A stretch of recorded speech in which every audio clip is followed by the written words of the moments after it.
The Galactic Defense Academy's Advanced Weapons Engineering classroom looked like someone had thrown a rave in a laboratory and forgot to clean up afterward. Holographic displays flickered everywhere, casting rainbow shadows across workbenches loaded with enough exotic materials to build a small moon. Or possibly blow one up.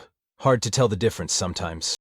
Zara Voss sat in the back row, the only human in a class full of beings who apparently needed 17 different appendages just to operate a can opener. She'd gotten used to being the odd one out during her 3 years at the academy, but this particular class took pretentiousness to a whole new level. "Welcome, future architects of galactic security," boomed Professor Krinthos from the front of the room. The crystalline alien's voice resonated like wind chimes in a hurricane, each word carefully enunciated as if he were explaining quantum physics to particularly slow children, which, considering his opinion of most species, he probably thought he was. Krinthos stood roughly 8 feet tall, his translucent blue form refracting the classroom's light into annoying little rainbows that danced across everyone's notes. He had a habit of rotating slowly while speaking, ensuring maximum dramatic effect and minimum actual teaching. "Today you will demonstrate your mastery of advanced weapons theory by designing and constructing the ultimate battlefield implement," he continued, gesturing grandly at the wall of high-tech equipment behind him. "You have access to quantum field manipulators, molecular assemblers, gravitational wave generators, and exotic matter synthesizers. The possibilities are endless." Zara glanced around at her classmates, already mentally preparing her commentary on what was about to unfold. To her left sat Nexus, a cybernetic species that looked like someone had crossed a computer with delusions of grandeur. Multiple optical sensors were already scanning the available equipment, while data streams scrolled across his chest display. His mechanical fingers twitched with anticipation, no doubt calculating optimal efficiency ratios and power-to-weight specifications. Directly in front of her, Bloom swayed gently in her specially designed chair. The plant-based alien's bark-like skin had a habit of changing color with her emotions, and right now, she was practically glowing green with excitement.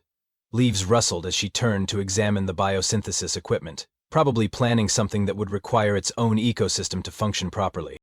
And then there was Grunt, the geological nightmare sitting near the front.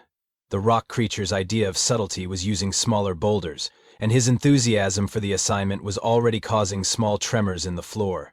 He'd probably try to build something that could be seen from orbit. "Your weapons will be evaluated on innovation, effectiveness, and elegant integration of advanced technologies," Professor Krinthos announced, his crystal form catching the light just so. "I expect nothing less than revolutionary breakthroughs that will reshape the very nature of warfare itself." Zora looked down at her simple metal chair, then back up at the professor's gleaming crystal face. She was sitting on a basic Academy-issue seat, the kind of utilitarian furniture that had probably been manufactured in bulk somewhere and shipped to educational institutions across the galaxy. Sturdy, practical, and apparently completely invisible to everyone else in the room. "You have 4 hours, Krinthos declared. "Begin." The room exploded into activity. Nexus immediately began interfacing with 3 different machines simultaneously, his optical arrays spinning like slot machine reels. Bloom started what looked like a complex botanical ritual involving the biosynthesizers and several containers of exotic nutrients. Grunt's approach was more direct, grabbing chunks of advanced materials and attempting to forge them together through sheer determination and probably violation of several physics laws. Zara remained seated, watching the chaos unfold around her with the detached amusement of someone who'd seen this movie before. She'd learned long ago that the best way to understand a problem was to watch everyone else overcomplicate it first. This was going to be interesting. Within the first hour, Zara's classmates had managed to turn weapons design into performance art, and not the good kind. Nexus had commandeered half the lab's equipment to construct what he kept referring to as a quantum plasma destabilization array with integrated multi-spectrum targeting solutions. The thing looked like someone had made it a telescope with a disco ball and raised the offspring on a steady diet of mathematical equations. 17 different targeting systems sprouted from its central core like technological tentacles, each one supposedly capable of tracking separate targets while calculating optimal strike vectors in real time. "The beauty lies in its computational elegance," Nexus explained to anyone within earshot, which unfortunately included Zara. "Each targeting subsystem operates independently while maintaining quantum entanglement with the primary processing matrix. The probability calculations alone require a dedicated AI just to prevent paradoxes." Zara nodded politely while thinking that maybe, just maybe, pointing and shooting didn't need to involve rewriting the laws of physics.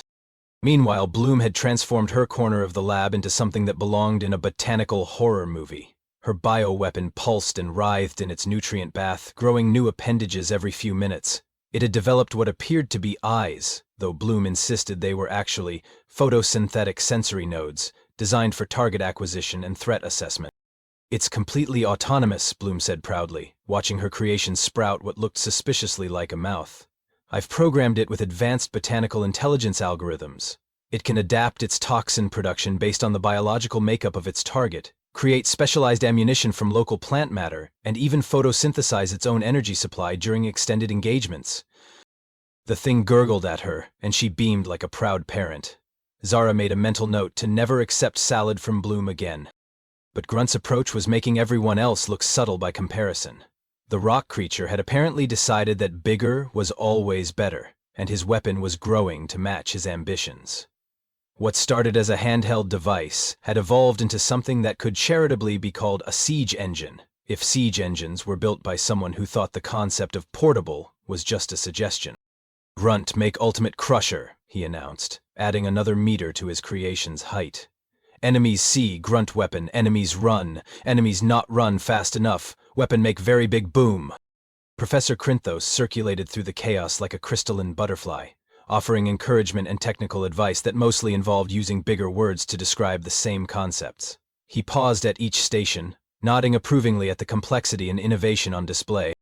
"Excellent integration of quantum field dynamics, Nexus," he praised. "And Bloom, your biosynthetic approach represents a fascinating merger of organic and technological systems. Grunt, your kinetic energy transfer methodology shows impressive understanding of fundamental force applications."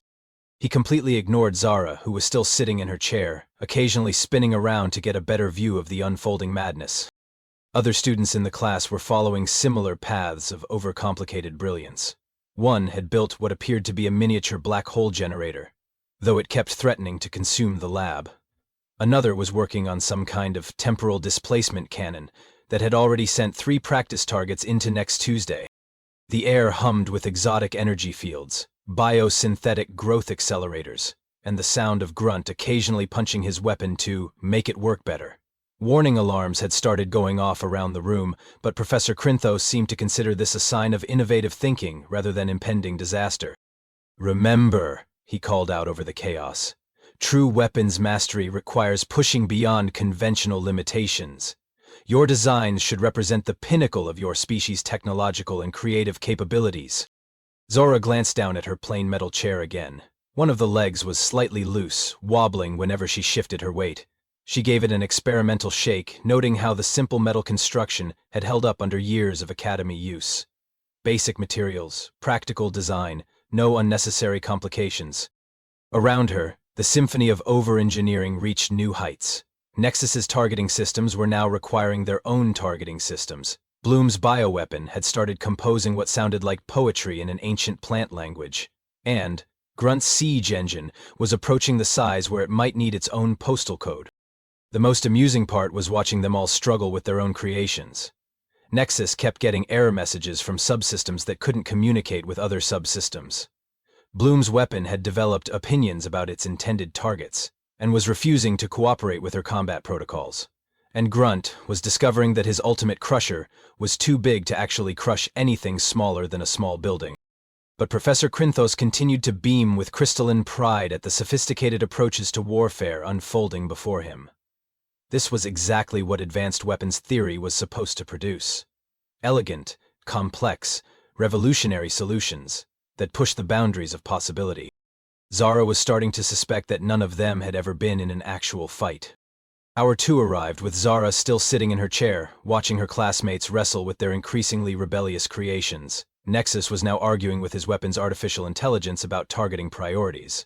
Bloom's bioweapon had apparently achieved sentience and was demanding better working conditions. And Grunt's siege engine had grown so large that he needed a ladder just to reach the control panel. That's when Zara decided she'd seen enough. She stood up, grabbed the back of her chair, and with one quick motion, snapped off the rear left leg. The sharp crack cut through the ambient noise of quantum field generators and botanical growth chambers like a gunshot. Everyone stopped what they were doing. Zora examined the metal chair leg, about 3 feet of solid steel tubing with a slightly flared base. She walked over to the nearest workbench, placed one end against the rough edge and began scraping it back and forth with the methodical patience of someone who'd done this before. Zara, Bloom called out, her bark skin shifting to a concerned yellow. What are you doing? Making a spear, Zara replied without looking up, continuing to sharpen the end of the chair leg against the bench edge. Metal shavings fell to the floor in a small pile. Nexus's optical sensors whirred as they focused on her. A spear? That's your approach to advanced weapons engineering? A pointed stick? Hey now, Zara said, holding up the chair leg and examining her work. This isn't just any pointed stick. This is the human standard issue pointy stick Mark I, patent pending. Professor Krinthos materialized beside her workstation like a crystalline storm cloud. Ms. Voss, surely you understand the parameters of this assignment. We are designing advanced weapons systems, not primitive hunting implements. Zara tested the point she'd created, nodding approvingly at its sharpness. Oh, I understand perfectly. You want the ultimate battlefield implement. Well, Professor, let me tell you about the spear. She hefted the weapon, feeling its balance. Humans have been perfecting this design for roughly 200,000 years. No moving parts to break, no power source to run out, no complex targeting systems to malfunction, no artificial intelligence to develop an attitude problem. She glanced meaningly at Nexus, whose weapon was currently displaying error messages in 17 different languages. But it's so primitive, Grunt rumbled, his geological features arranged in what might have been confusion. Primitive? Zara laughed. Let me break down the engineering specs for you. This weapon requires zero maintenance, has unlimited ammunition compatibility, operates in any environment, and can be manufactured using materials available literally anywhere. The user interface is intuitive enough that a child can master it in minutes, yet flexible enough for advanced combat applications. She demonstrated a few basic thrusts and parries, the chair leg cutting through the air with a satisfying whoosh. Range advantage over hand-to-hand combat, psychological impact through intimidation. Multi-purpose functionality for hunting, defense, and utility work. And here's the beautiful part, it's completely idiot-proof. There's no way to accidentally shoot yourself in the foot, because the pointy end is always facing away from you. Professor Krinthos's crystalline form flickered with what might have been irritation. Miss Voss, your implement lacks any integration of advanced technologies. Where are the energy fields, the molecular manipulation systems, the quantum enhancement protocols?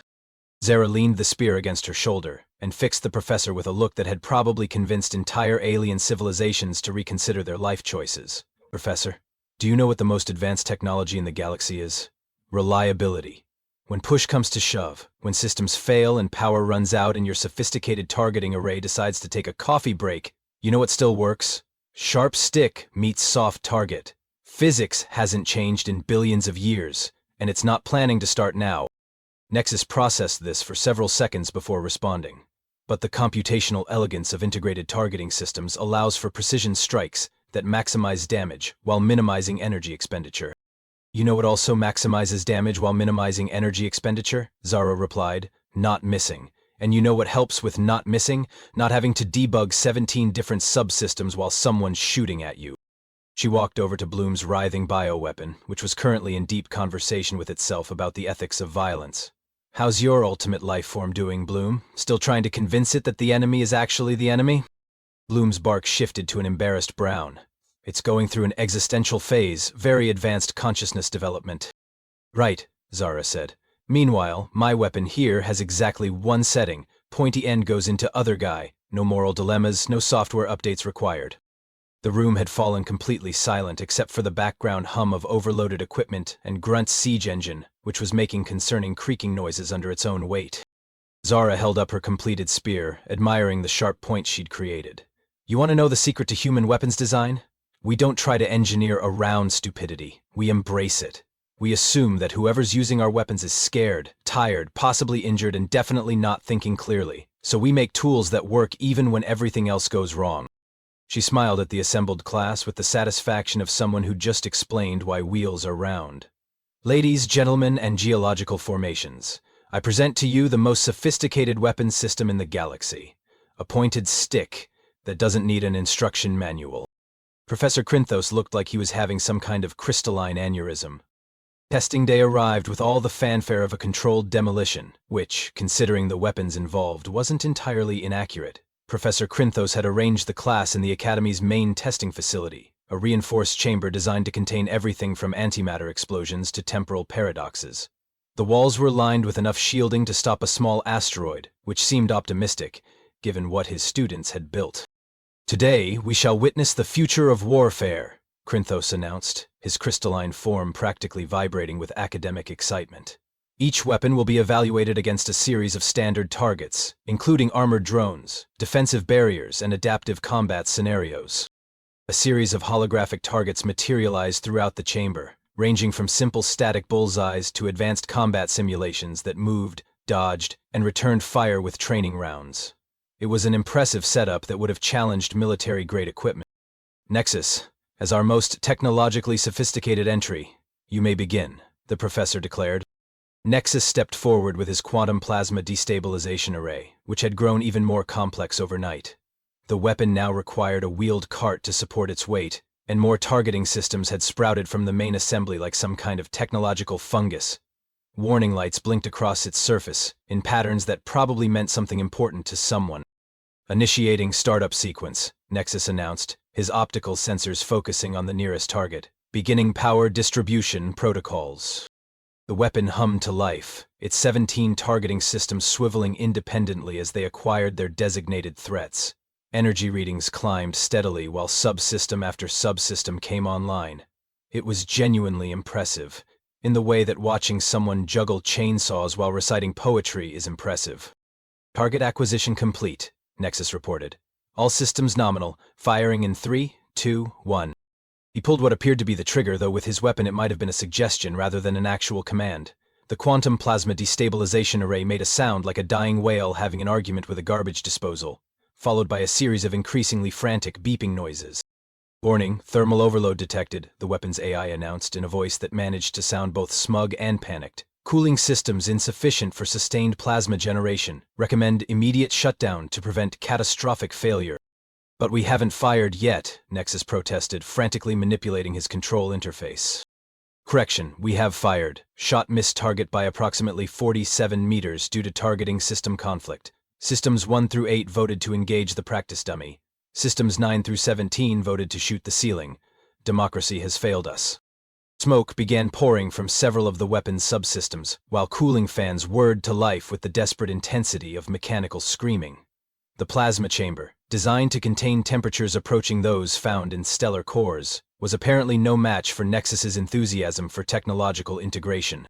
"Automatic shutdown in progress," the AI continued. "Estimated repair time 6 to 8 hours, assuming replacement parts and professional therapy for traumatized subsystems." Professor Krinthos's crystalline features arranged themselves into what might charitably be called a supportive expression. "Excellent demonstration of advanced thermal dynamics, Nexus. Perhaps we can address the cooling efficiency in your next iteration." Bloom stepped forward next, her bioweapon having achieved what appeared to be full consciousness overnight. The thing had grown to roughly the size of a small tree, and had developed what looked suspiciously like a face, complete with eyes that tracked movement with uncomfortable intelligence. "All right, Thornspike," Bloom said to her creation. "Show them what we can do." Thornspike rustled its leaves thoughtfully, then spoke in a voice that sounded like wind through grass, with a philosophy degree. "I have been contemplating the nature of violence, Creator Bloom, and I have reached a disturbing conclusion." "Oh no," Bloom whispered, her bark shifting to worried brown. "Violence is fundamentally contrary to the principles of growth and nurturing that define our existence. How can I, a being dedicated to the creation and sustaining of life, participate in its destruction? The very concept creates a philosophical paradox that threatens my core programming." "But you're a weapon," Bloom protested. "That's literally what you were designed for." "Were humans designed to fly? Yet they built machines to overcome that limitation. Perhaps I, too, can transcend my original purpose and become something greater. I choose pacifism." Thornspike folded its weapon appendages across what might have been its chest and assumed a meditative pose. Small flowers began blooming along its branches, releasing a scent that smelled suspiciously like incense. "I will not harm another living being," Thornspike declared. "Instead, I shall offer counseling services to those who seek to resolve their conflicts through violence. Perhaps we can discuss our feelings instead." Professor Krinthos flickered rapidly, which was apparently his species' equivalent of a nervous tic. Most innovative. Bloom. A weapon that challenges the fundamental assumptions of warfare itself. Very philosophical. Bloom looked like she wanted to compost herself out of embarrassment. Gruntz's turn came next, and his siege engine had continued growing throughout the night, like some kind of mechanical tumor. The thing now stood roughly 3 stories tall, and had sprouted additional weapon systems, armor plating, and what appeared to be a small cafeteria. It was undoubtedly the most impressive piece of military engineering anyone had ever built as a class project. It was also completely stuck. "Grunt weapon ready for crushing," the rock creature announced proudly, gesturing at his mechanical mountain. "Ultimate battlefield dominance assured." "That's wonderful, Grunt," Professor Krinthos said carefully. "Perhaps you could demonstrate its mobility systems?" Grunt's geological features rearranged themselves into what might have been confusion. "Mobility systems? How does it move, Grunt?" "Move?" Grunt considered this question with the intensity of someone trying to solve quantum mechanics using only crayons.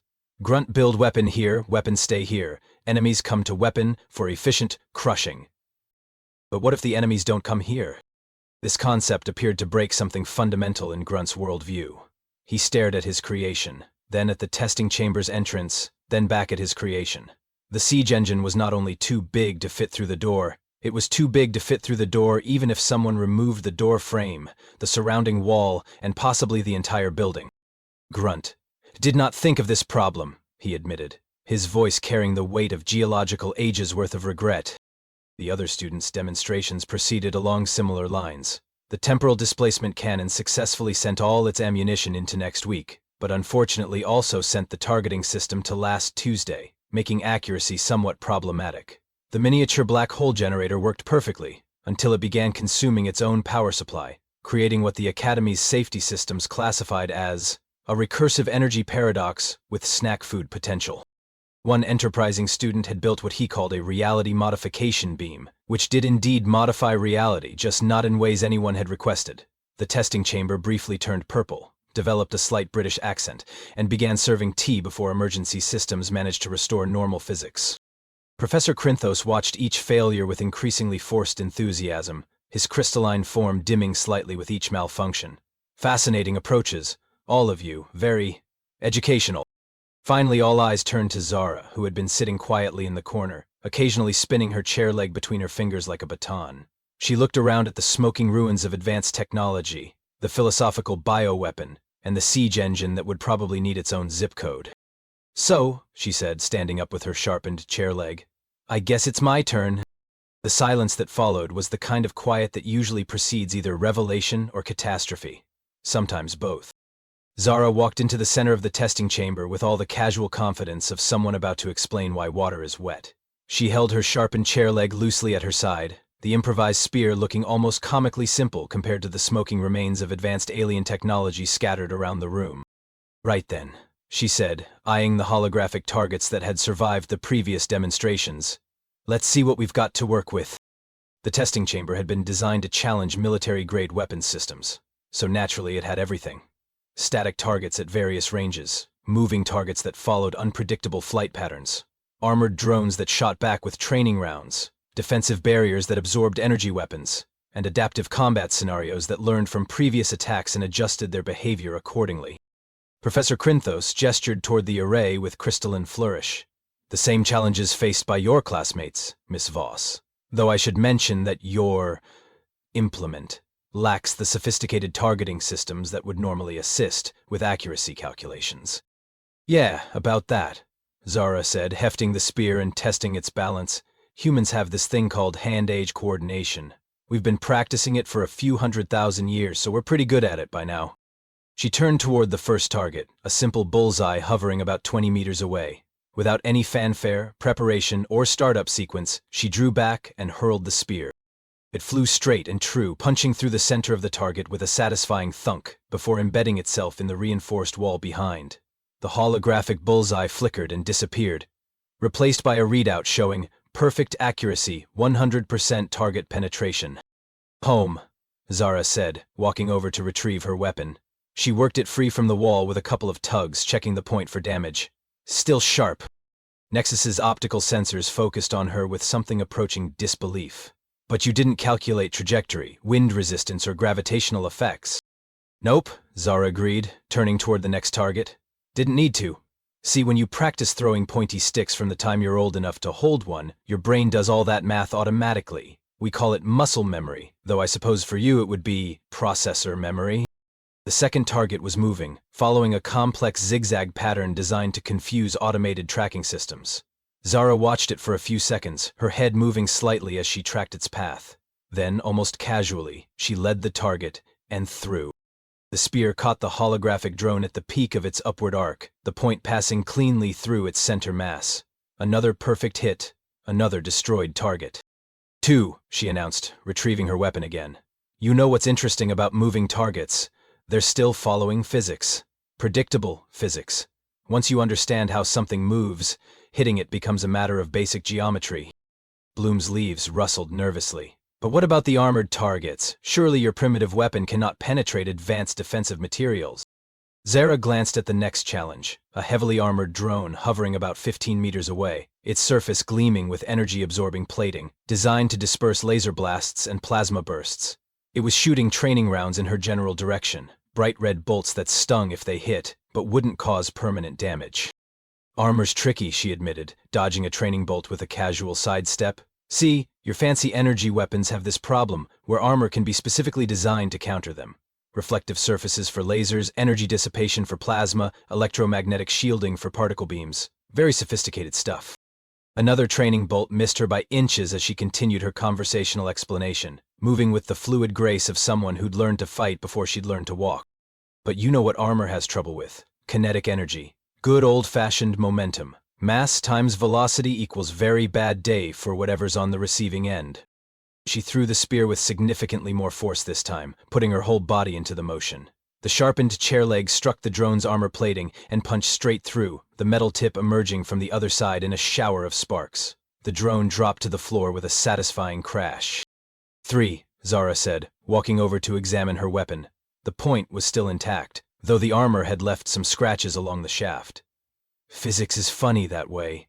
You can build armor to stop energy weapons, but stopping a chunk of metal moving really fast? That's just hard. The next targets were even more challenging. Adaptive combat drones that learned from each attack and adjusted their defensive patterns accordingly.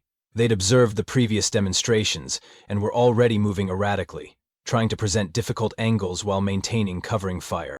Now these are interesting, Zara said, studying the 3 drones as they wove through the air in complex patterns. Adaptive systems, right? They learn from what they see and modify their behavior to counter it. Professor Crinthos nodded enthusiastically, his crystalline form brightening. Precisely. They represent the pinnacle of responsive combat technology. Each drone analyzes attack patterns and develops countermeasures in real time. Right, Zara said. There's just one problem with that approach. She threw her spear at the leftmost drone but deliberately missed, the weapon passing just to the left of her target before clattering to the floor. The 3 drones immediately adjusted their flight patterns, moving to exploit what they perceived as her limited accuracy. They're optimizing their behavior based on the assumption that I'll keep doing the same thing, she explained, walking over to pick up her weapon. But here's the thing about humans. We're unpredictable. We don't follow algorithms. Instead of throwing the spear again, she charged straight at the nearest drone, using the weapon like a lance. The adaptive system, having calculated optimal positioning based on her previous ranged attacks, was completely unprepared for a direct assault. She skewered it in midair before it could adjust. 4, she announced, using the destroyed drone's momentum to swing toward the second target. The spear's reach gave her just enough extension to catch the drone as it tried to escape, batting it out of the air like a particularly aggressive piñata. 5, she said, turning toward the final drone, which was now frantically trying to recalculate its entire tactical approach. But instead of attacking immediately, Zara just stood there, spear raised, watching. The drone flew in increasingly erratic patterns, burning through processing power as it tried to predict her next move. This is the beautiful thing about fighting computers, she said conversationally. They have to calculate probabilities. They have to process data and make logical decisions, but sometimes the best tactical choice is to do absolutely nothing. She waited another few seconds, letting the drone exhaust its energy reserves in frantic, evasive maneuvers, then casually threw her spear straight up into its flight path. The drone, having calculated the probability of a vertical attack as essentially 0, flew directly into the weapon. And 6, she finished, catching the spear as it fell back down. The testing chamber had fallen completely silent, except for the background hum of ventilation systems and the occasional spark from Nexus's still-cooling weapon array. Every target had been destroyed, every challenge had been met, and she'd done it all with a sharpened piece of furniture and a running commentary that made it sound like she was explaining how to make toast. Now, Zara said, turning to face her stunned classmates, let's talk about why this worked. Nexus, your weapon was incredibly sophisticated, but sophistication is just another word for more things that can break. When your targeting systems disagreed with each other, the whole weapon became useless. She gestured toward Bloom. Your bioweapon was brilliant, absolutely brilliant. Too brilliant. It developed enough intelligence to have opinions about its job. Meanwhile, my weapon here has exactly one job: be pointy when I need it to be pointy. No existential crises, no moral dilemmas. Grunt received his own analysis. Your siege engine would have been devastating if you could get it to the battlefield. But warfare is about mobility, adaptation, responding to changing circumstances. A weapon that can't move is just an expensive statue. She walked back to the center of the chamber, her improvised spear resting casually across her shoulders. Here's what humans figured out a long time ago. The best weapon isn't the most advanced one. It's the one that works when everything else fails. It's the one that does its job reliably, efficiently, and without requiring a technical support team. Professor Crinthos's crystalline form had dimmed noticeably during her demonstration, his academic confidence evaporating like morning dew. But surely, he managed, surely there must be some tactical situation where advanced technology would prove superior to your stick. Zara smiled with the patient kindness of someone explaining basic concepts to a particularly slow student. Oh, absolutely, Professor. If I needed to destroy a starship, I'd want something with a bit more range. But for individual combat, for personal defense, for situations where you need something that works right now, without question or hesitation, you know what beats a pointed stick? She paused for dramatic effect, looking around the room at smoking weapons, philosophical bioforms, and siege engines that couldn't siege anything. A bigger pointed stick. The silence stretched on for what felt like geological ages, which given Grunt's presence might have been literally accurate. Professor Crinthos stood frozen in what appeared to be a complete system crash, his crystalline form flickering between different shades of confusion while he processed what he'd just witnessed. Finally, his academic programming seemed to reboot. That is to say, your demonstration was... He paused, searching for words that wouldn't completely invalidate everything he'd ever taught about advanced weapons theory. Unexpectedly comprehensive. Thank you, Zara said, examining her chair leg for damage. A few small nicks from the armor plating, but overall it was holding up remarkably well.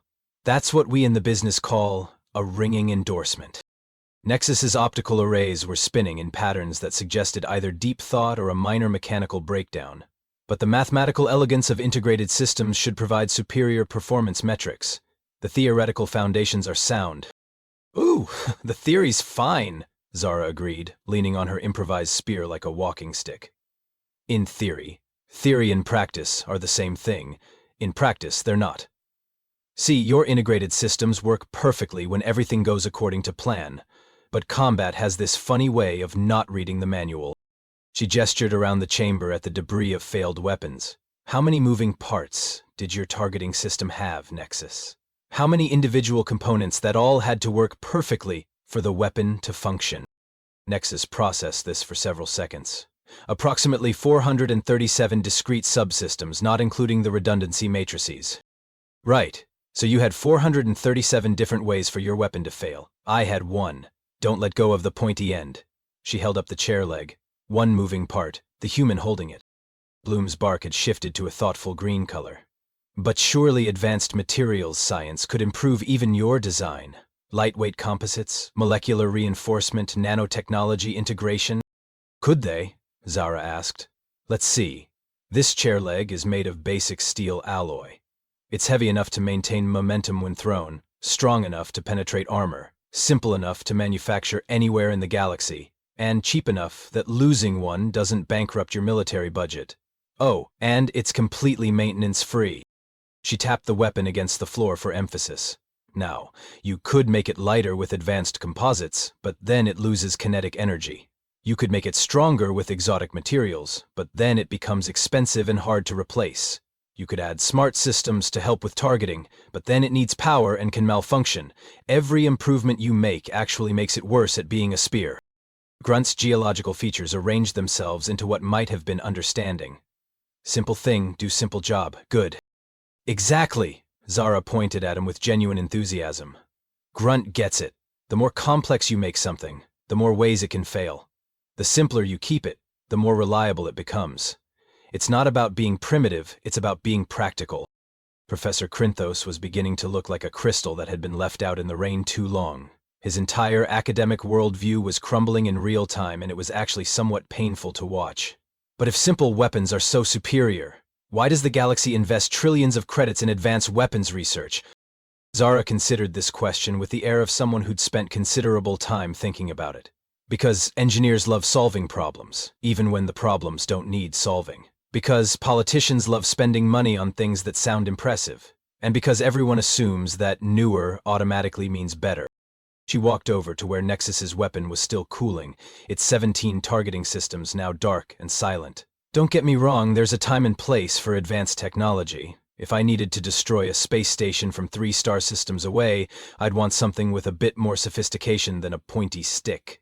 But for personal combat, for situations where you need something that works right now, reliably, every single time, complexity is the enemy of function.